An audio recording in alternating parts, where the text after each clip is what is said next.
members of our Congress, you will always have, within our government, those that are above the law.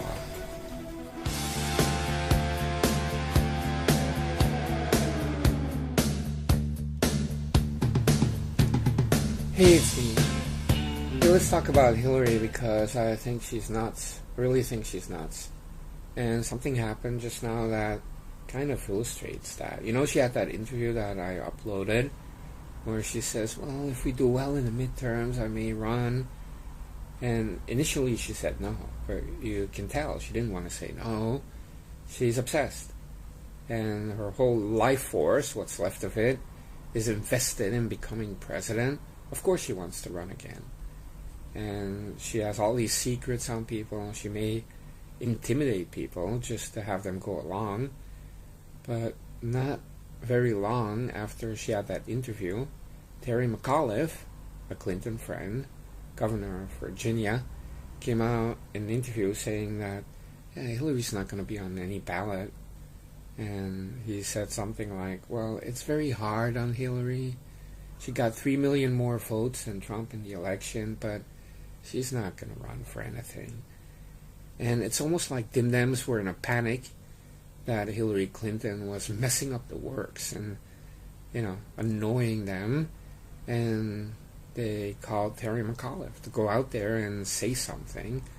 It's almost like Hillary is a loony that escaped from the asylum.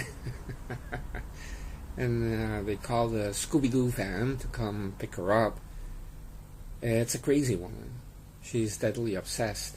So if she was doing her What Happened tour and she's going overseas, nobody really cares. But these are the midterms. And Hillary's coming out saying, I'm going to run again. This energizes Republicans. So they quickly made her shut up, or, they put out a kind of PSA. She's not running, don't worry, because Dems are so scared to jinx this blue wave that's coming up in their minds. They really think they're going to win, that anything now can mess it up. And so they thought Hillary was about to mess it up with her statement. But of course she's running again. Now, did you notice how her hunchback is getting larger? Some aide members at the headquarters noticed that.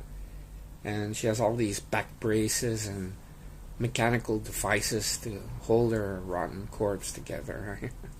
And she's becoming shorter. Every time you see her, she's shorter. She was already very short to begin with. But now that you have that hunchback, the whole spine is kind of contorted like a question mark, right? So she becomes much smaller, and her bottom is really wide now. It's like a wide load. She looks like a pear with a hunchback and mechanical devices and braces and one of those urine bags attached to her legs. And this person believes that she could run again and win. She really buys into, 65 million people voted for her. But doesn't she understand that if this were really true and she goes somewhere, she would immediately attract thousands of people the way Trump does for a rally? But no, nobody shows up. Even in the election, she was betting on that most people have a choice between Trump, who's unknown, and many people may have believed all the lies from the media about Trump, that the only other choice is Hillary. So the only reason she got 65 million votes is because she was the alternative, not because she's Hillary Clinton. Now, she does have some fans, and we call those people retards. But it's very few people. And the bulk of people that voted for Hillary was an anti-Trump vote, because they didn't know the guy. By now, a lot of people, even Dems, can see that President Trump is a runaway success, and they wish he were a Democrat president doing things for the Democratic Party. But no, he's a Republican, and he's greatly increasing the size of the GOP.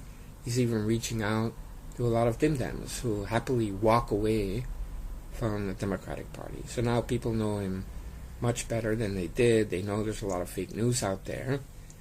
So it's going to be impossible for anybody to beat President Trump in 2020, especially Hillary Clinton. So she's hoping that Dems win the House and that they can harass President Trump until he resigns or is impeached. But these are all fantasies that she has because she cannot win against Trump. She knows that. So she's hoping that Mueller or some of these other people take care of Trump and remove him in the way that Bernie Sanders was removed so that she could run for president. And it's because she doesn't have the smarts. And she's not a genius. She's a doofus. She really needs people to make it all very easy for her. And she thought she had it made. I mean, it was perfect. Run against Jeb Bush. And everybody already knows that the Bush family and the Clintons are very close. You know, it would be Bush Sr. telling Jeb Bush to take one for the team and let her win. Because that is what they told John McCain. Let Obama win. And that's what they told Mitt Romney. Let Obama win. And they would do the same with Jeb Bush. And Jeb Bush would be like, ooh, okay. You know, that's what Hillary was expecting. And so she did not count on President Trump. And she really underestimated Donald Trump. Or she would have campaigned all over the place. But, you know, she's very sickly. But if you really look at President Trump, what he did with these majorities in less than 2 years, he did so much that Dems can also see what did Choco do. Because in the first 2 years, he also had majorities, and he did nothing, and they put all their eggs in one basket, and that is Obamacare. And Choco didn't even know what was in it, and he had other people running the government, and he was just there clowning around. He didn't know what he was doing. But really, Democrats caused these red waves that then came because of Obamacare. And then in 2016, you can argue that Obamacare was a big part of why Democrats didn't have any good message. Because Obamacare is a failure. And so, really, if you look at Choco, he's bitter, but it's because he wasn't meant to be president. He doesn't have the smarts. He didn't have any experience. And he's a cokehead. Now, Hillary Clinton is equally dumb. I mean, these people survive on talking points and the image that the media creates. And like I said, they create a path, and then Hillary or Choco, they just have to walk. And they don't have to fight. They don't have to be smart. They don't have to do anything, but just show up. It's like they're puppets or actors, and everybody else clears the path for them. But when you have Trump out there, then even if the path is cleared, at the end of the road, it's Trump, right? And it's very intimidating. And Choco believes that by putting nose candy in his Kenyan nose, Kenyan nose, okay, in his Kenyan nose, that he would be able to out-campaign President Trump and win against Trump. He really believes that.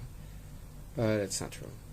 Because McCain, Romney, you know, even Robert Dole going back, I mean, these people were weak. They were establishment picks. The next one up. It's not that they really had that power to win. But they were just kind of like put out there. And it's almost like controlled opposition, where you have a uni-party, and the donors are like, okay, now we want a Democrat. And so these establishment people are always puppets. So they will take one for the team. And it's very sad that we had this for so many decades. And so Hillary's expecting the same again. That they take care of Trump, remove him, and then whoever will be the Republican candidate will be told to take a dive and let Hillary win. And she would be the first female president, and she would have that power that she craves. And the first months, she would just go after all of her enemies. Payback time. And she would make the FBI a type of Gestapo to go after people. Speaking of which, if she had won in 2016, we wouldn't know anything about Spygate. James Comey may still be there. We don't know. But Andrew McCabe would definitely still be there. And Peter Strzok. And at the DOJ, of course, you would have many people that are not interested in the rule of law. And by the way, why is Bruce Orr still at the DOJ? Can you explain that to me? Why is he still there, right? Send him back to California, San Francisco. And now I want you to imagine if you were a dim dam, just a normal guy out there, not a radical, not a communist, just a Democrat.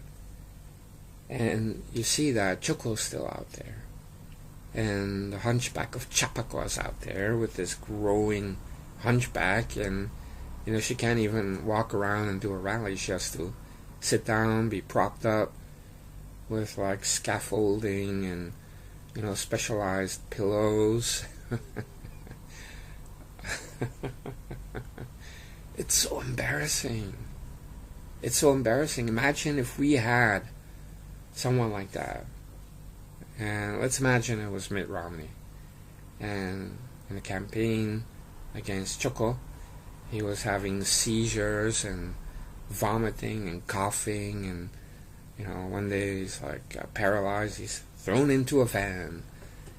And he spends a year promoting a book saying, what happened? And Mitt Romney then appears at rallies, which are really set up events in a theater, where Mitt Romney is sitting in a big chair with a pillow and he's being propped up. He's wearing all kinds of braces, and he has a urine bag, and you have a selected audience of Mitt Romney lovers. 20 or 30 people, right? And he's there whining and whining and whining. How embarrassed would we be? I mean, look at this Republican ex-candidate, ran for president, and he's there and he's being held up like Frankenstein, and that is the Republican Party.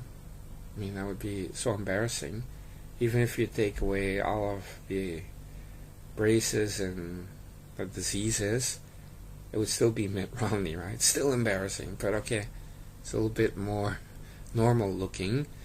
But for the average dim-dam out there, not a politician, not the media, just a guy out there, and you see Hillary sitting there in a chair and cackling, and she wants to run for president again, how would you feel? Because I know for a fact that most dim-dams wish that Choco and the hunchback of Chappaqua would just get on a plane and disappear, go into exile somewhere in Africa, and never bother Americans again. I really think that dim-dams are afraid of Choco and